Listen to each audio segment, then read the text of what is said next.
Саламатсыздар ма, құрметті оқырмандар? Сіздермен бірге математика пәнінің оқытушысы Алсейтов Амангелді Гумарович. Кезекті сабағымыздың тақырыбы берілген өрнектің мәнін есептеңіз. Жақшаның ішінде 333 көбейтілген 3 плюс 3 көбейтілген 3 плюс 3. Осы өрнекті 3 минус 3-тен 3 өрнегіне көбейту керек. Сонымен есептің шарты берілген өрнектің мәнін табыңыз. Байқап отырғандарыңыздай, бұл жерде тек қана 3 цифры қолданылады, сонымен қатар арифметикалық амалдар қолданылады.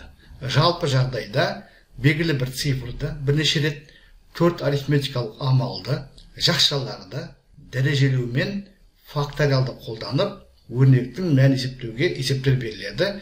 Мен тек қана бір цифрына қатысты, және тек қана 2 цифрына қатысты, осындай 2 өрнекке қатысты есептерді толығымен шығарып, талдап, бейнероликке түсіріп, каналға жүктеген болатынмын. Ол есептерді каналдан табуға болады.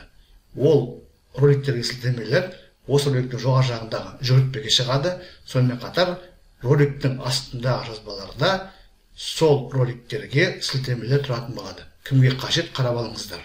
Енді есепті шешуге кірісейік. Алдымен бірінші жақшаның ішіндегі амалды орындаймыз. Оның ішінде алдымен мына көбейту орындалады, содан кейін екінші көбейту орындалады. 333-ті 3-ке көбейткенде 999 шығады.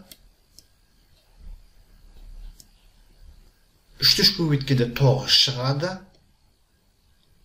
Теңдік таңбасын жазып қояйық. Бірінші жақшадағы 3 санды, яғни 999-ды, 9-ды және 3-ті қосқанда 1011 шығады. Екінші жақшада алдымен 3-тен 3-ті мәнін есептейміз. Санды, нөлге тең емес санды өзіне бөлгенде 1 шығады. 3-тен 1-ді азайтамыз, 2 шығады. Ең соңғы амалымыз 1011-ді 2-ге көбейтеміз, сонда 2022 шығады.